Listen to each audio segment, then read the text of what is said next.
Tuko tena reconnaissant kwa Bwana njoo ya neema tuko nayo ya kuyapa magharibi, njoo kuabudu na kufikiri tena pa sauti ya Mungu, kuacha Bwana atusumburishe tena. Ngariki wakati tena ya neema, Mungu kunetusumburisha kwa sauti yake, tunaweza kujibu kile kunasema, kujachiria, kutunyolosha na kubarikiwa na utele ya neema yake. Atuyue ni wakati ngapi, lakini tunayo kintu moya, wakati inabakia mfupi inakuwa ya mubaya, inakuwa ya hatari, bintu binaribika, lakini kwa bengine ni ya utukufu kwa bale Mungu anaita, bale balipokea neema, bale kunaongoza. Ndukurusu alisha kuisema,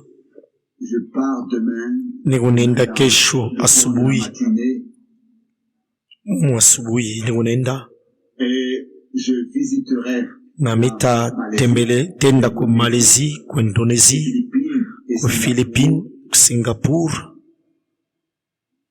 avec la foi et la confiance na imani que Dieu bénira son peuple, ya kwamba Mungu atabariki taifa yake, na kukubali tena Mungu ataita kutoka njoo kushika sauti yake, batayarishwe njoo ile siku mkubwa ya utukufu ya kurudia kwa Yesu Kristo.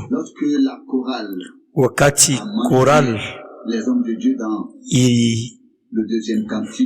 ilitaya bantu ya Mungu mwile refrain ya pili, mwile mwimbo ya pili, miliweza kusema bote baliweza kufuata, baliweza kuchika kupita mwile manjia Mungu aliwekaka. Hakuna mtu alilichakuri yake mwenyewe kupita, kila mtu alikuwa na mule Mungu alikuwa nisha kumchankuria kupita, na bo balipita tu mule. Na kama tunangalia ni mwisho njoo negalaka na mafaa. Mungu alisema fashi mwana, anasema muangalie mwisho yabo. Kama tunatoshamo ibi bingine byote bya mukachikachi, tunaangalia paka mwanzo tu na mwisho, bile njobi kuna utukufu na mwisho inegala na utukufu kuliko mwanzo. Sasa pana mwanzo apozi kwa mwisho. Na mu maisha yetu Mungu inafai anzemu kisha achofushe bintu, na kwa neema atamaliza. Ni mwepesi kuimba, ni mwepesi sana kuimba kuliko kupita mwenye muimambo. Wakati Bwana wetu alikuya mu bustani ya Getsemani ekuna kombana, mukimu yasu yake ilianza kuvuya sawa damu, na mwana kanasema nasongo, na mwana kanimiri penda hiki kombe kende mbali na mimi, lakini shikuye kutaka kwangu, lakini mapenzi yako ifanike. Na she vile vile hatuna na kingine cha kusema nje ya mapenzi ya Mungu ifanike.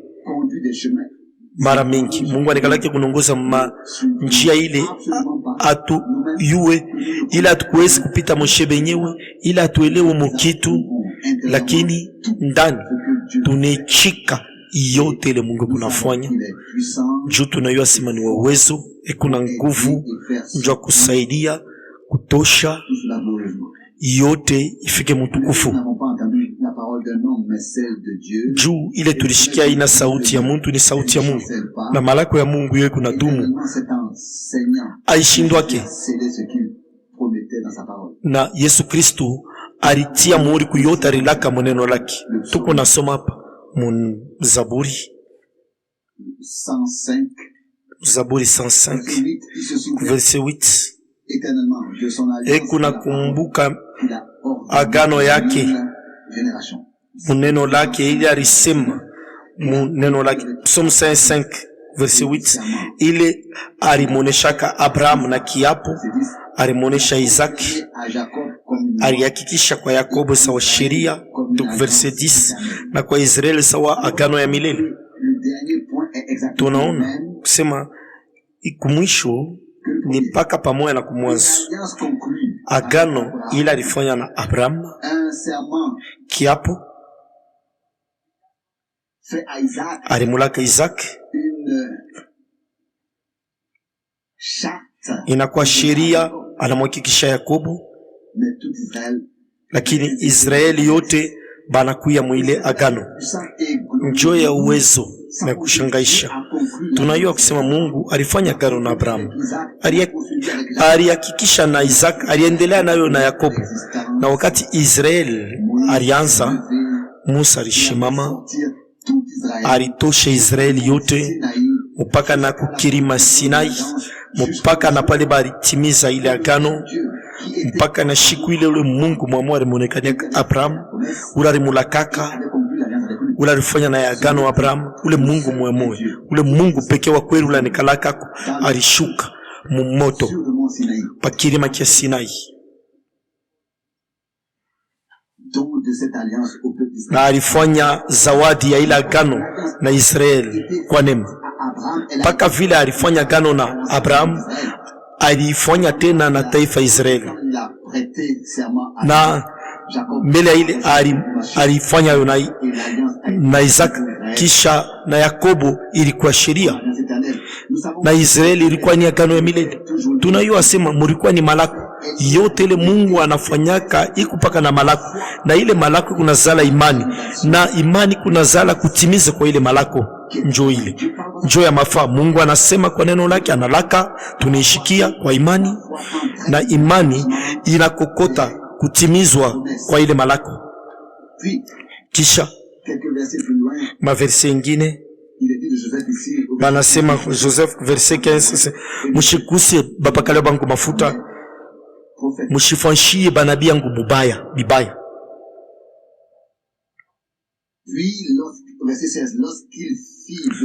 Verset 16, kisha pale njala alita njala makini, alikata namuna yote ya kulia. Verset 10, alikuwa shakutangulisha muntu mbele yabo, ule bari mushishaka sawa mtumwa.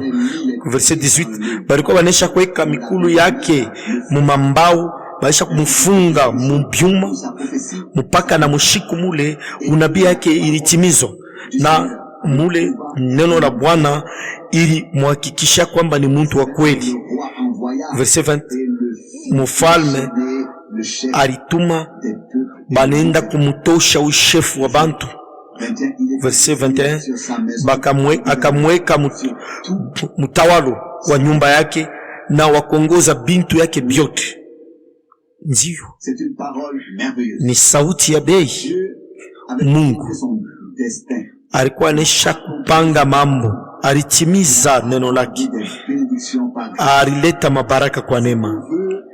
Njoo kiapo yangu kutaka kwangu, na mimi nawazia shebote tukuna kutaka kumoya tu mroho yetu ni kumona Mungu afanye kila anapenda, na kama mwisho iku ya mzuri, sema biote biku mzuri pale bongo kukulandia au kukutupa mushimbu ya bansimba, kukweka mgereza, biote bile abina na mambo tebisabo. Kama kumwisho Mungu anatimiza malako yote, anafahamu namuna unabii anitimiza pale, kumbi bintu yote bilikuwa mzuri. Jo paka vile na shebi tafika na kwetu she Mungu yeye anabakia paka mwaminifu, haiwezi kulikana yeye moyo. Mungu yeye atabakia paka mwaminifu kusauti yake. Leo milipenda kusoma andiko moja mu maandiko takatifu,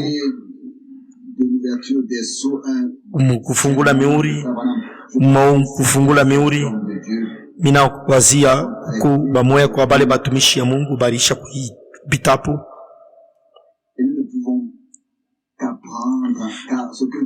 She tukupane jifunza njuu ila alifanya nabo, anapenda kuifanya na wewe na mie. Hii mandiko iko hapa ni njuu tupate majifunzo. Matthieu 12 verset 15 banasema mu Jésus l'ayant apprit, se retira de là. Yesu kisha kushikia ile alitoka mwile fwashi, Beaucoup qui le suivirent, na kulikuwa bamingi balimufuata, guérit tous. na alitunza bote, Il donna l'ordre strict na silence. onesha balibapa gizo Ainsi, sema bashiseme ni ye. parole du prophète Ésaïe. Verset 17 sema njuu hii andiko ya nabii Isaya ilifai itimizwe. Voici Ile nasema tazama mtumishi wangu ule mili chakula, mon bien-aimé, mpendwa wangu, mon âme. ndani yake nafsi yangu, roho yangu inafurahia. Je mettrai mon Mitaweka roho sur yangu lui. yulu yake, na atatangaza uwachi kwa mataifa. Verset 19. Il ne se dispute, Ye ashitabishana, ne criera pas, ashitalalamika, entendra sa na voix. kutakuwa mtu atashikia sauti yake mbalabala. Il ne brisera pas, Ashitavunja plier karitete kale kanesha kuvunjika, la mèche. ashitajimisha kale ka moto yake kunatafuta kujima, Exerce mpaka na pale victorieusement le apate kutimiza uwachi. son nom, le verset Mujina lake 21. verset 21, mataifa ya mapagano batatumaini. Lorsque nous pensons à cela, ou lorsque Wakati tunafikiri pai, apporter la parole du wakati Seigneur, tunatafuta kwenda nikahubiri bantu wa mataifa, passage biblique hii andiko ya hivi est un très grand réconfort. ni unaleta nguvu sana. Faire connaître Bwana le droit alikuwa kuleta kuonesha uwachi de terre pa dunia, pour l'offrir aux hommes njo aitolee bantu, est dit ici na banasema pa, tazama mtumishi wangu que j'ai choisi ule mina chakula, mon bien-aimé en qui mon mpendo wangu ule roho yangu toute son affection a trouvé inapendezwa. son bon plaisir. Nous savons que Jésus-Christ Tunajua kusema Yesu Kristo est décrit comme balimushonta tena sawa mtumishi. Mnaweza kusoma Mwezai 42, mnaweza kusoma Matendo ya Mitume, probablement le chapitre 4 lorsque ni chapitre 4, wakati kanisa kumwanzo balianza kuomba, baliomba muimatamko on demandait que le mujina lake, na baliomba Bwana anyoloshe son bras mkono yake. doit être dans Acte Ni inapasha kuwa mu Matendo ya Mitume 4, Acte 4 verset Acte 4 29, verset yake 29, peut-être déjà du verset 27. kuanzia tu verset 27. Oui, c'est en vérité contre ton Ya kweli Seigneur Jésus jwa kukumbanisha mtumishi wako mtakatifu Yesu ule ulipaka mafuta, baliungana muimuji Herode na Ponce Pilate les païens et les na bantu wa mataifa na taifa Israeli, tout afin d'accomplir tout ce que juu ta main batimize yote ile mkono yako na shauri yako ilikuwa inaisha kusema kufika. verset 29. Et maintenant, Seigneur, regarde Sasa Bwana, angalia et donne à tes serviteurs makemeo yabo na kaburia batumishi yako uwezo ta parole ya kutangaza neno hardise possible. na imani yote, Verset 30, se faisant et kinyolosha mkono yako pour opérer des guérisons njua kufanya matunzo prodiges s'accomplissent. na malama na miujiza ifanike mujina la mtumishi wako mtakatifu Yesu, mpaka vile tulikuwa tusha kusema hapa. Tout particulièrement au prophète Ésaïe, Tunaweza kuangalia zaidi mkitabu ya nabii Isaya la prophétie kuona namna gani crée Jésus maunabii dans son iliyomuonesha ministère de mtumishi yake abo mtumishi pas venu pour être yeye alianza kusema mishikukuye njuba nitumikie, lakini njuu nitumikie. ce serviteur de Dieu Yeye alikuwa ni ule mtumishi avait mis toute Mungu aliweka présence kutaka kwake kote, et à moi ni kusema ndani yako na ndani yangu. afin que Yeye alikuwa mwana wa Mungu, juwe na mimi tukue na sheba toto ya Mungu. souverain sacrificateur Yeye alikuwa kuhani mkubwa, juwe na mimi tukue bakuhani. Yeye alikuwa mfalme, juwe na mimi tukue bafalme. Yeye alikuwa yote d'abord pour que nous puissions le devenir mbele grâce na shetu ikuye kwa neema en Christ, juu ndani ya Kristo. ce que nous étions, Mungu alitufanya que nous étions destinés à kile alitayarishaka kuya milele yote. parole. Njo kwa maana hii neno Cette magnifique formulation, na hii musemeo Matthieu 12, verset 17, ya Mathayo 12:17 la parole ili juu ipate kutimizwa ile neno ya nabii Isaya inasema, serviteur, tazama mtumishi wangu choisi, ule mili chakula, bien-aimé en qui mon cœur mpendwa wangu désire. ule nafsi yangu inafurahia. Très mon esprit Mitaweka roho yangu ndani yake na atatangaza waki kwa mataifa.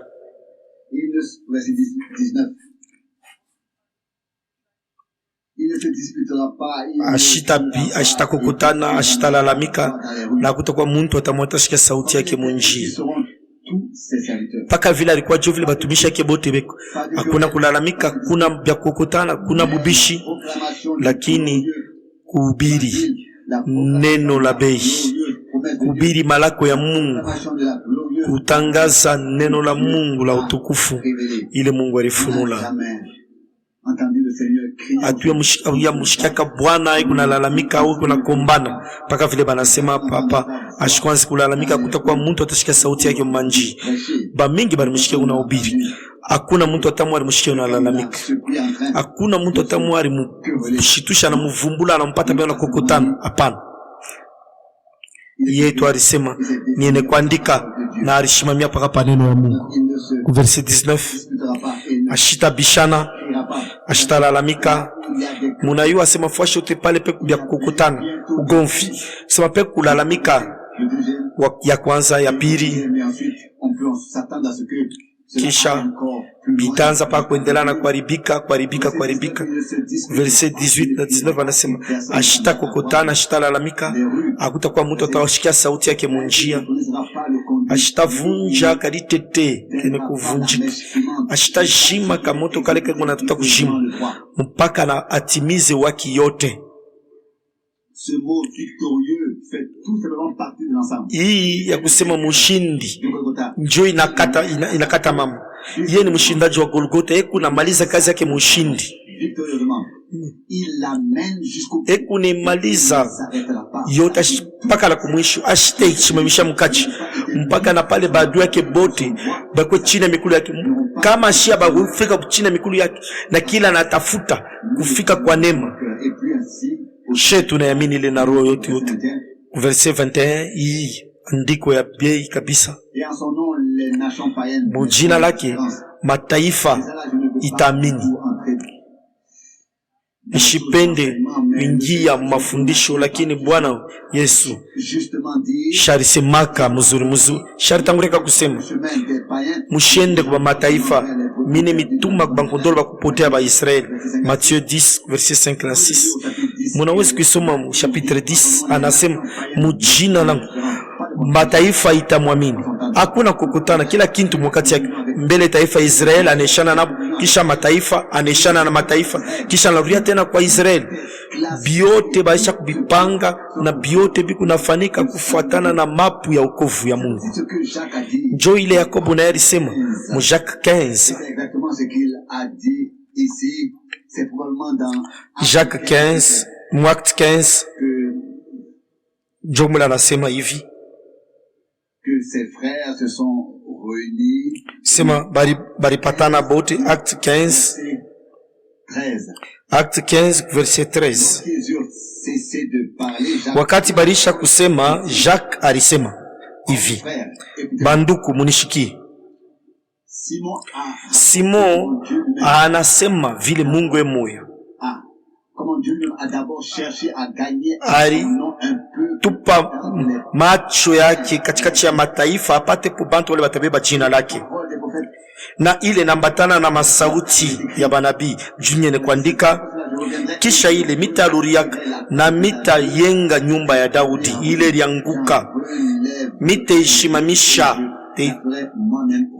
na mimi mwenyewe nitaiyenga. Shini ya mzuri aba bantu ya Mungu mbaliongozwa mwina muna roho ilibangazia muna balianza kupanga mapu ya wokovu paka vile ilimpendeza Mungu. Verset 17. Ju aba bantu bengine baba aba bantu bengine banabakia batafute Bwana na mataifa yote iliyokuwa yangu sawa yangu, ndivyo Bwana anasema uko nafanya bibi. Haina bula kusema yeye alisema, lakini ni nje unaifanya. Mataifa itamwamini. Yakobo alishimama. Sema banabii bote njoo hivi balisema, nitakusanya bantu tokea mataifa, kisha mitaruria mitayengulula nyumba ya Israeli, tabernakle ya Israeli. Tunaona hii yote kunatimiza munamuna ya kushangaisha mbele za macho yetu. Verset 17, na mataifa yote iliyokuwa yangu sawa bantu yangu, ndivyo Bwana anasema ule kunafanya hii mambo. Sasa tunapenda tukwe katikati ya bale Mungu kunafanya kunatimiza. Hatupende tukuye bantu bale beko nilitungia manjia yabo, matendo yabo, mawazo yabo. Hapana, tunapenda tukuye mumapu ya ukovu ya Mungu. Tunapenda tujachirie Mungu atuingishe, tupate fashi yetu kwa neema ya Mungu wetu. Juu na she tukwe katikati ya bale batakamilika. Kisha kunafuata hii ingine verse mfupi kabisa, verse 18, paka vile ilikuwa ine kutangulia kuyua milele yote. Shauri ya Mungu abakuilete kunapita 4, 5 au 6000, hapana, lakini milele yote paka vile Mungu alikuwa kuifahamu milele yote. Milele yote Mungu alituchakulaka milele. Mungu alimuona Abraham, alimuona Isaac, alimuona Yakobo, aliona mwisho aliona kutimizwa kwa agano, aliona bizazi na bizazi vile bitaishi pa dunia. Alitangulia deja kusema muneno lake hukumu ya mwisho, na pale mbingu mpya na dunia mpya mbele ya alitangulia kusema mambo ya utawala ya miaka 1000. Kama tunaangalia maandiko takatifu, tunaweza tupa kukankamishwa muimani juu tumwamini tupaka Mungu munamuna ya sasa yene kwenea. Wakati mbingu na dunia vyote bitawaka, wakati milima yote itapotea, ula na mimi atavumbula kusema sauti ya Mungu iko na dumu milele kweli. Baba bamitume bakusema yake bobe inyeo byabo, lakini nafurahi na roho yangu yote balianza kuluria paka kuneno la Mungu. Na kama ulangalia Paulo mkitabu ya Barome na mupekee mkitabu ya Bahebreu au Injili ile kunasema banabii, hapa mimi nafurahi njoo ya Jacques munamuna aliluria mu maandiko takatifu mu ile banabii batangulia deja kusema, ndio ile Mungu alitangulia kusema kupitia Bwana. Na kwa ile tuko na mashukuru na moyo wote juu ababantu banabakia batafute Bwana, na hii mataifa yote iliyokuwa yangu sawa taifa yangu, ndivyo Bwana anasema. Verset 18, paka vile balikuwa banesha kuitangaza milele yote. Ni mule tunaweza kuweka tumaini yetu, imani yetu yote, na tutapatishwa haya. Tulisoma ashitavunja litetere kuvunjika, Matthieu 12 verset 20. Ashita jima kamoto kale kanatokujima mpaka na atimize waki. Ndiyo yote la ripangaka milele ateifanya. Aina tu mkupeluma, lakini ekune itimiza na utukufu na ushindi ya kushangaisha njuu ya heshima na kavumu ya jina lake. Sasa hapa mu Matthieu 9, kama tunakumbuka mavuno na mahubiri ya Injili, hapa mimi nakumbuka mu Matthieu 9 verset 36, wakati aliona bantu bamingi alishikwa na buluma sana njuu yabo, njuu balichoka abakuwe na bachunga sawa nkondolo bala bana na bachungaji. Alionesha sasa banafunzi yake mavuno ni mengi, lakini bafanya kazi beko bakiloko. Muombe basi mwalimu mwene mavuno yake atume bafanya kazi mashamba yake, mashamba yake ya mavuno. Sike munaona hivi ile maandiko kunasema alishikwa na buluma ya nguvu, aliona bwingi ya bantu, kisha aliangalia banafunzi yake alibonesha mambo ya mavuno. Anasema mavuno ni mengi, lakini bafanya kazi buku kiloko. Muombe basi mwene mavuno yake, atume bafanya kazi mushamba yake ya mavuno. Mnayua ni nini ilifika kisha? Mbele abo bavumbule, alikuwa nesha deja kubaita pa manjina abo, anebatuma na mavuno. Abakuhitaji kuomba kirefu. Banesema hapa chapitre 10 verset 1, arita banafunzi yake anebapa uwezo yule wa mampepo mchafu bakabandame na batunze magonjwa yote na bulema bote. Kisha banataya manjina yabo.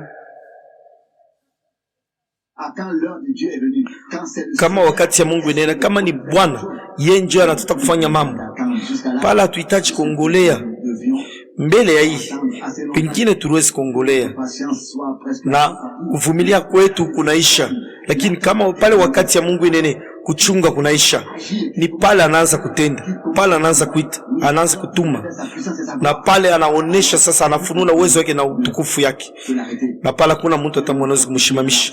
Mungu atukankamishe muimani, atusaidie shebote. Kulipashikuwa bintu vingi vya kusoma muima ubiri, njuu ni kuendelea tu. Sema ni kichwa mambo ni Paulo mtumwa wa Yesu Kristo. Hii ni mahubiri shebote tunayo mzuri. Ni Paulo njoo alimsema umwandike Filemon, Nazania ni yeye njoo alisema mi Paulo prisonnier wa Yesu Kristo na ndugu Timote, mimi natuma masalamu yangu kwa mpendo wetu Filemon, mfanya kazi nasi.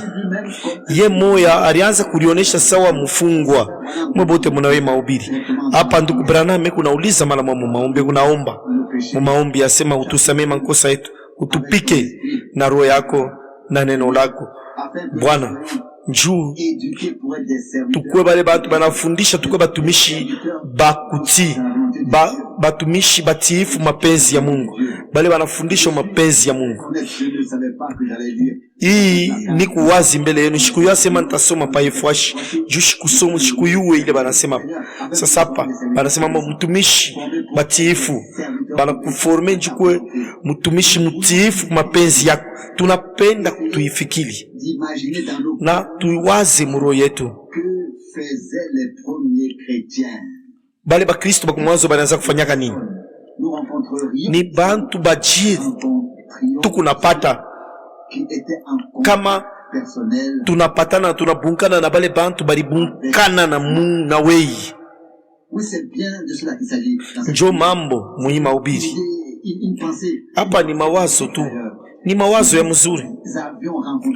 Kama tulibunkana na bantu bale balipatana na Bwana Yesu pala yasu tembea pa dunia, ni bantu bajitu tulipashi kwanza patana nabo. Na ndugu Branham anasema hapa namuna kadi mauso yabo ilianza kuangala na furaha na imani na furaha.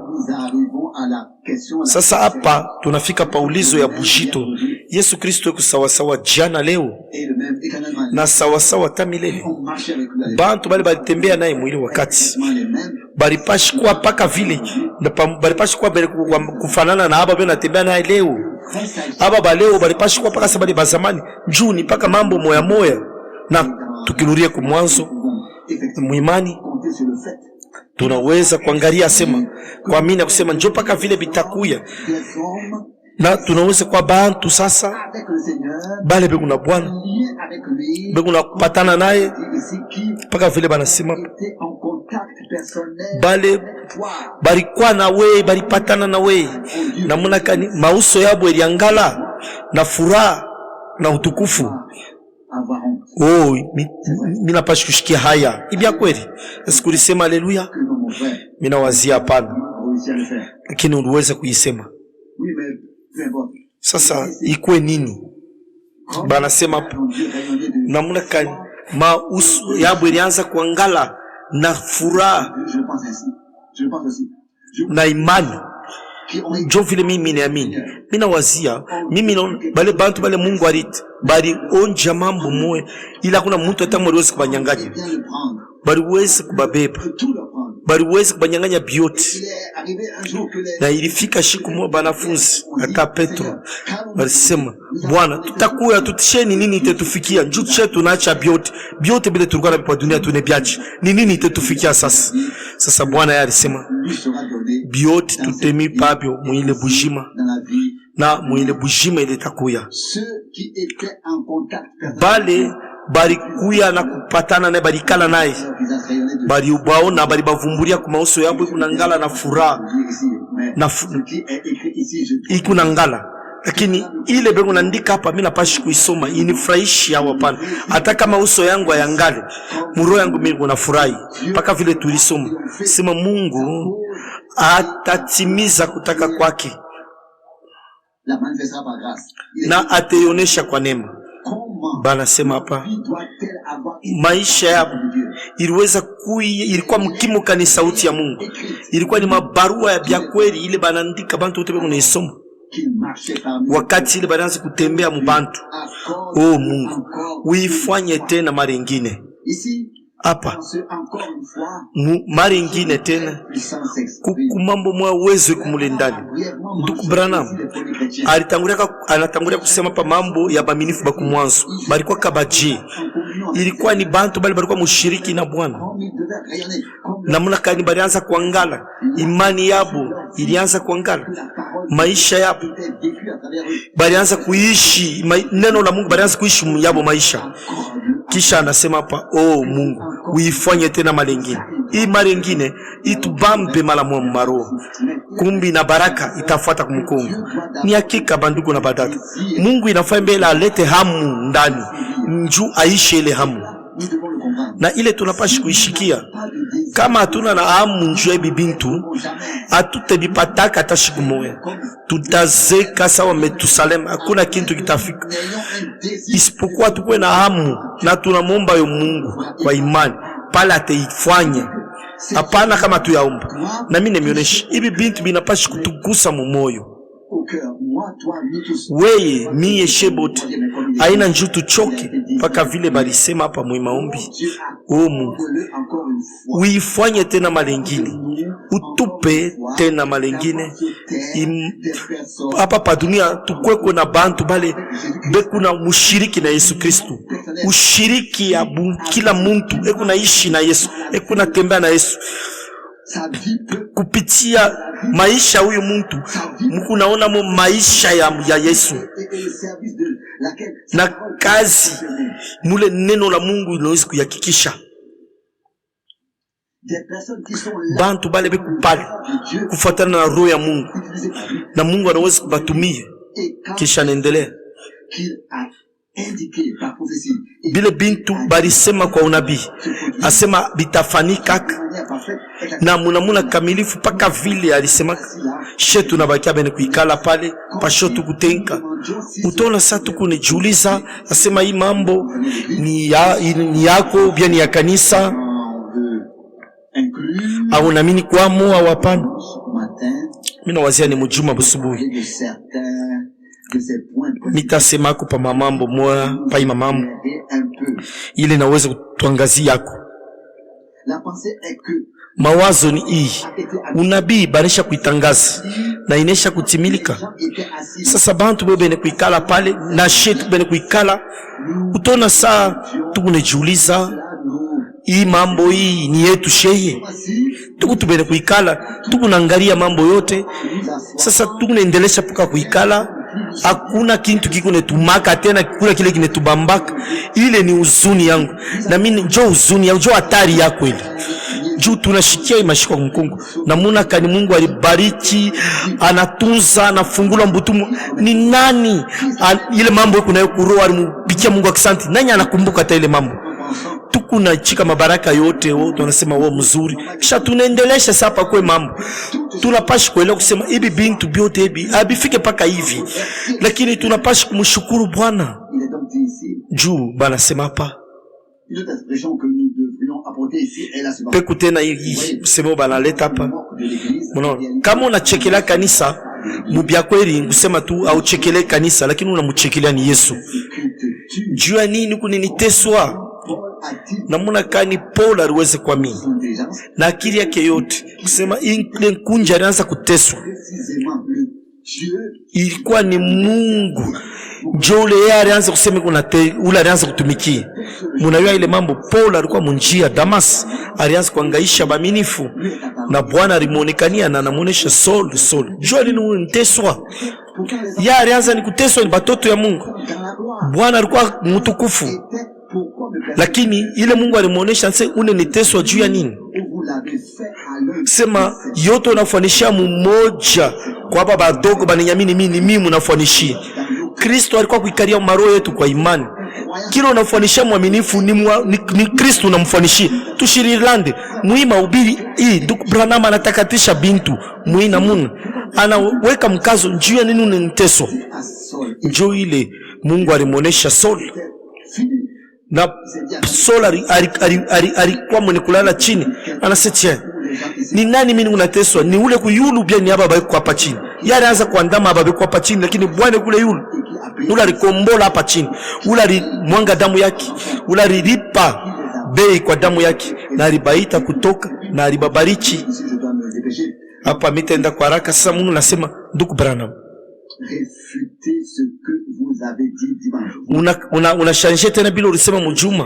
Attendez tout ce temps. Se uliongolea mpaka hii wakati.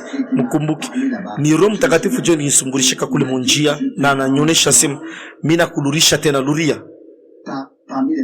Katikati ya bagonjwa na bale beko nangaika. Ni utiifu kwa Roho Mtakatifu. Ni hakika mishi kwende mbele yake kunituma. Miliongolea ndivyo Bwana anasema, mpaka na pale milipokea ndivyo Bwana anasema. Sasa pamunaona binachama ni hapa jupe kwa chanisho. Kisha anaendelea njuu ya Paulo, kisha anasema tumwangalie Musa. Alizarikwa kwa kukombolana na aliwa kasema atatoshana mbutumu. Mbele kusema njoo Musa, mbele atafuta kusema hii Mungu anapashi kubeba muntu moya bule ule unataka kumutumikia muwaki juu amufanya kwe mutumwa yake. Muntu anapashi kuacha biote bile biote anatakaka bile eko maisha yake, nafsi yake, mwili yake, kutaka kwake, mapenzi yake, biote binakuwa batumwa ya Kristo iliyokuwa neno juu ya kusema ya kumtumikia Mungu. Hapa tunachanga vya mingi na mimi nataka kusema hii haina paka ya bahubiri, lakini ni abantu bote juu she bote tuku mwili ya Bwana na hatuwezi kulitukunamo kusema mimi mambo haina yangu. Hapana, she bote tuku mambo. Sasa wewe haitakuwa mambo yako je kama wewe ndio mwenye mambo? We ukukazi ile bariumba ndani Yesu Kristo. Efesiens 2:10 Bwana she hatuna tu kazi bule bule, tu kazi ya mikono yake na kazi yake kundani yetu na shetu kundani yake yeye kundani yetu. Tunakuwa kipande kia neno, tunakuwa kipande yake. Na hapa anetonesha namuna kani mambo inapashi kufika chukua mtumwa wa Kristo. Banetonesha hapa sema Mungu kuna tafuta bafungwa. Mnaweza kuyangalia mambo matendo yote. Mtu inafaa kuwa mtumwa mfungwa wa Kristo. Atoke mwibiote hivi. Ni sauti ya bei, lakini inigusa mimi kupita mwebote. Sasa mwangalie mambo gani kunafika. Mnayosema Mungu alimuita Musa. Ndugu Branham hapa ekuna ongoza ekuna sema na kongoza sema yemye Ndugu Branham kubintu bila atangureka kufanya aliendaka mkampanya magerison. Na sasa sema mwangalie bila tulifanya tuliua mu Misri ni Musa jo alifanya munayo mweboteli. Se tulipima tulifanya nguvu tuliomba bushiku mjima mpaka na sauti yetu inafunga la kufunga. Tulifanya yote tunatafuta kweko mambo mwayo onekane tufanye kama mambo ya kuachana chana. Sasa tuliona kumwisho asema biote bila bikwendeke, biote bila bikwendeke, tunapashi kurudia mujangwa. Ndio hapa ndugu Branham kuna fasilia njoo ya Musa ula alienda kutosha bantu mtumbu, aliua ule mumisiri, alimujika mumuchanga, kisha alienda. Kisha hapa kuna linganisha ile kazi ya mwile wakati mara ngapi kunafanyika leo. Ni nini tunabakia nayo leo? Tulipima, tulifanya nguvu, tulilipa, tuliliomba bushiku mujima mwa maombi. Mfika na pale sauti yetu inafunga yote. Tukuna tafuta kutokea kwa mambo mwa hivi. Kisha kumwisho tunakuwa kunasema kuna kintu taki mwa kinaendeka. Hakuna kintu taki mwa kinaendeka. Ni nini? Ni nini kumbilifika? Ni nini ilifika bapendwa? Tunaweza kukumbana, tunaweza kuomba vile tunapenda mpaka na sauti tufungi. Kumbi nikisema na shebe nyewe tunebishinda.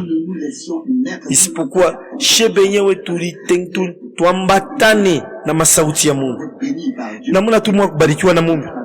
Ni kwa mbele ni kuambatana na masauti yake yote. Hakuna namuna ingine ya kuachia roho ya Mungu kutenda. Njo paka vile na masauti ya Mungu. Sauti ya Mungu na tendo ya Mungu ni biene kunga. Unipe na masauti yako, nyambatana na masauti yako juu roho yako itumike ndani yangu na neno lako.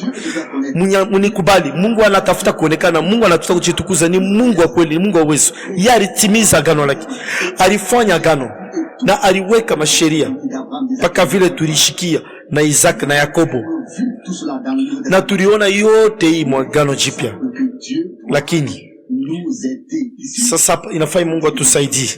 Hapa ndugu Branham anasema, munaona mtu wakufwa ule kunanunka pale, njo kintu tu kimwa kile aliweza kushonta sawa kile alipatia mwa formation ya miaka 40 Egyptien mwene kufa mchange kunaoza yona nunka pale. Kisha anasema jo vile bi unafanyika na hii magharibi kintu kimwa tunaweza tukushonta kile kinaonekana. Kisha hii amusho tu kunaita sema ulikuwa kulamuka, ni mambo ya Mungu. Ni kunji ya bantu bakufa bene koza be unayala mukanisa bayuwe Mungu paka vile utanto ashiyuwe bushiku ba Misri. Munayuwa msemo ya ndugu Branham ilikuwa ni muntu wa Mungu, alikuwa ni nabii wa Mungu. Kwa bala bayu munapashi kuyu alikuwa ni mmoja wa bakubwa bantu ya Mungu, bali baliishi hapa pa dunia na mwito ya kutokea kwa Mungu. Mwito vila kuna muntu aliipata pa dunia. Kisha anasema hapa kumwisho njo paka ile unaonekanako. Nishipende tena nisome yo malengini, lakini njo vile biko, njo vile Mungu aliisema kupitia kino yake. Njo kwa maana ilifai kukuye mwisho, njo mwanzo ikuyeko. Mwanzo na Mungu, mwanzo ya upana. Ile itafanya maisha yako na yangu yambatane na Mungu. Ile tuweka shebote tuambatane na neno lake. Tutembee mpapa moya, tuamini pamoja kimoya, tuishi kimoya, tuendelee kumbele na Mungu wetu. Hatuwezi kushimama bule pale kusema njo vile, hakuna kile kinakuya yako tena. Haikuwa njo mwisho. Kisha ile taifa ya Israeli ilifanya mambo pale ule Egyptien alikufwa, ilikuwa ni mwanzo, ilikuwa ni mwisho wa ile miaka 41. Kisha kulifuata ile 40 ingine ilifuata. Kumbi tunaweza kuturizana, ilikuwa ni mitan na ni katikati ile mitan jo mambo ilifanyika paka vitu nisoma. Nikisha pale mambo inesha kwanza, jo sasa magolo ilianza kuingia na ushindi ya Mungu ilionekana. Bwana sema hapo hakukua hata kusema prisonnier paka vile Paul alikuya, Moise alikuya, ni Mungu enjo alimchakula kwenda kutoshana mbutumu. Alikuwa ni mtumwa. Jo mambo hii magharibi mishina na kingine kia kutaka kuona Mungu anifanye na mimi na we tukue na sheba fungwa atupite mbya kuachana haina mambo, lakini bile bintu bikwe na mana biote biku nafika haini sababu bina na mana. Mungu ashitaruhusu kintu kama kina na mana. Mungu kunaleta paka kile kiku na mana muyako maisha na muyangu. Anasema hapa, sema mbele ya vision yake itimize, ilifai mbele akwe mtumwa. Joseph, unasema Joseph, kisha anakuya mtawala pala, anatoka mprison na anakuwa sasa mtumwa wa neno. Mkimo aliweza kusema ni paka kile Mungu anaanza kuweka mkino yake, ni pale njo Mungu alianza kutenda kupitia yeye. Jo kile na shetu natafuta hapana mahubiri mrefu, lakini kusema kile Mungu unatafuta kusema. Tumwache Mungu mwenyewe aseme kupitia she juu apate kutenda. Kama tumwache Mungu kusema, ni kusema pala tumuchike Mungu kutenda. Kama she tunasema kumbi she mwenyewe tutende. Kama ni Mungu anasema kumbi ni enjo tena tatenda, na pale ni enjo kunatenda. Na ile iko paka pamoja na ile mikate kuna zidi, na ile mameze kuna zidisho. Tunapashi kuliacha mikono ya Mungu, tusema Bwana tulishikia njo Joseph Psalm 5. Tulisoma sema ndugu Branham anafika pa mobile, anasema aliweza kupita manjia nguvu, kisha Mungu alimubariki na bantu bote balimwendee na alianza bapa mikate.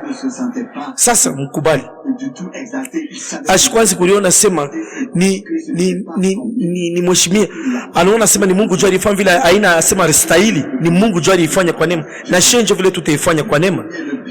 Na sema alikuwa mfungwa mtumwa wa Yesu Kristo, na alikuya mwenye kufungwa na uwezo ya mfalme wake Kristo. Ule anaonesha kirima, anasema toka hapa uende kule, na naamini asema ile atafika ateione nafika.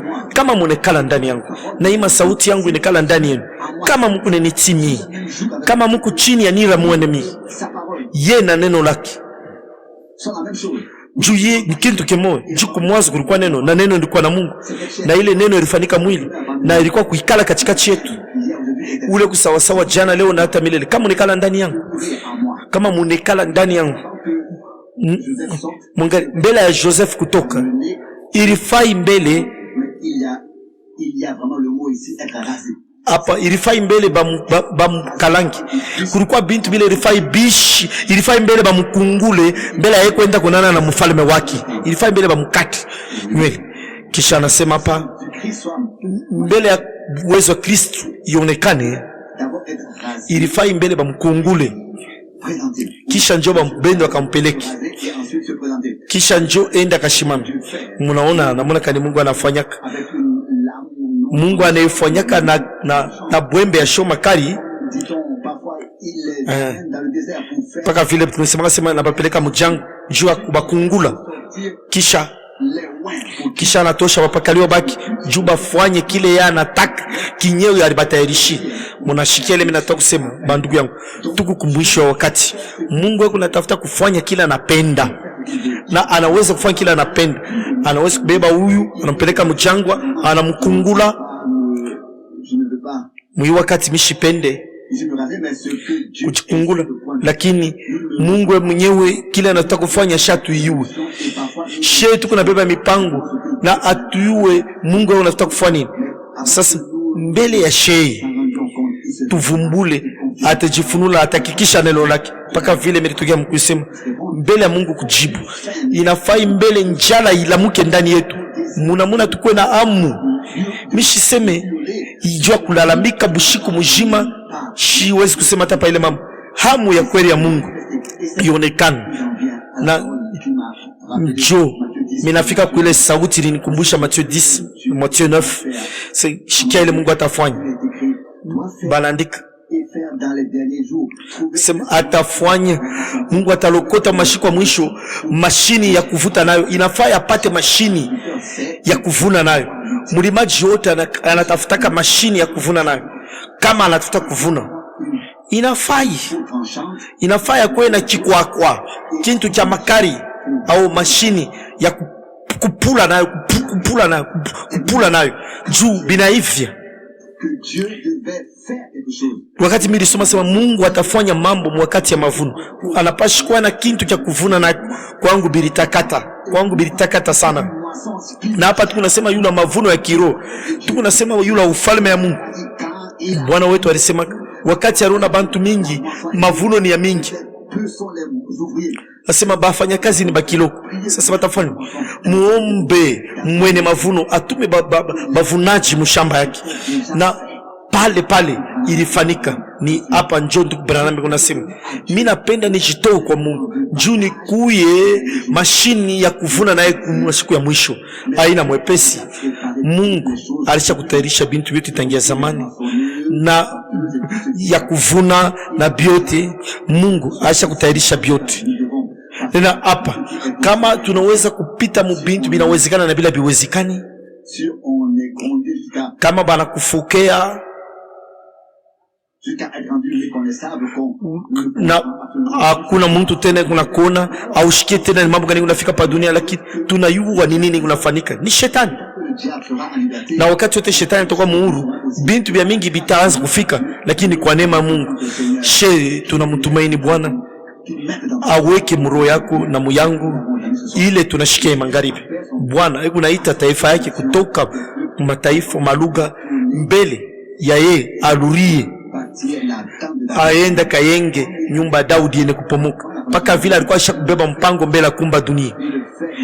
Kunifanya hapa sasa ushindi, na tunashikia hapa muimahubiri hii. Ndugu Branham alikumbusha sema baminifu bakumwanzo sema Mungu na tukuye paka vile bo barikuyaka kumwanzo bantu bali barasutembea na Bwana bariishi yote ile, na bariishi kutunjika kwake, kufa kwake na kupanda kwake kumbingu. Ilikuwa ni bantu bale tutashindwa kufikiri, lakini ilikuwa ni bantu sawa na mimi, balikuwa na imani na hakikisho mioyo yabo ya kusema Mungu alifanya bintu bikubwa. Baliona, balishikia, na tukunaona, tukunashikia na tutaonja na Mungu paka vile alisema muima sauti yake. Bwana mibariki mwebote, akwe na mwebote. Munikumbuke mwa maombi yenu. Amina. Tushimame njoo kuomba. Baba aliye juu, pamoja tunakuya kwako, tunakushukuru kwa upana mioyo yetu juu ya neno lako la bei takatifu.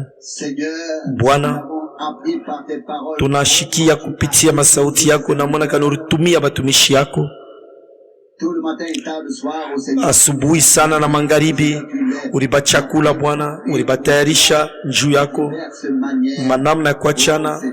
Bwana, Bwana, maombi yetu ikutena juu ya ndugu yetu wakati atenda kupeleka neno lako taifa yako, juu ya kuita tena Bwana, bado unapenda kuita Bwana. Ulimtayarisha, ulimupitisha manjia, ulimukungula paka vile tulishikia njuu apate kwenda kule juu ya utukufu ya jina lako. Juu jina lako litukuzwe, haina mtu hapana, lakini wewe upate kutukuzwa na mapenzi yako ifanike. Bwana, jo vile imagharibi tunakushukuru na kusifu na shoboto tunakuya kwako, na tunakuomba fa neema, leta uwezo Bwana, uwezesha Mwokozi kutaka kwetu ni jina lako litukuzwe, ujumbe yako isambalale mbari katikati ya mataifa. Bwana, Bwana, tunakushukuru njoo ndugu yetu, njuri mweka sawa baraka njuu yetu mpaka na mwi wakati na hii masaa ya wakati ya mwisho. Lakini tunakushukuru tena Bwana juu ya matendo ya uwezo ile unafanya katikati yetu. Tunakuabudu njoo yote na tunasifu neema yako na uaminifu yako. Tunayua Bwana sema ile unalaka utaifanya hakika. Bwana, usifiwe, utukuzwe na tamu wakati ya magharibi. Tunaweka ndugu yetu mikono yako, mkingo yako Bwana. Bwana, umbebe, umutumie Bwana, njoo maombi yetu jina la bei ya Yesu. Haleluya. Usifa kujina lako la bei takatifu ya Yesu. Amen. Amina.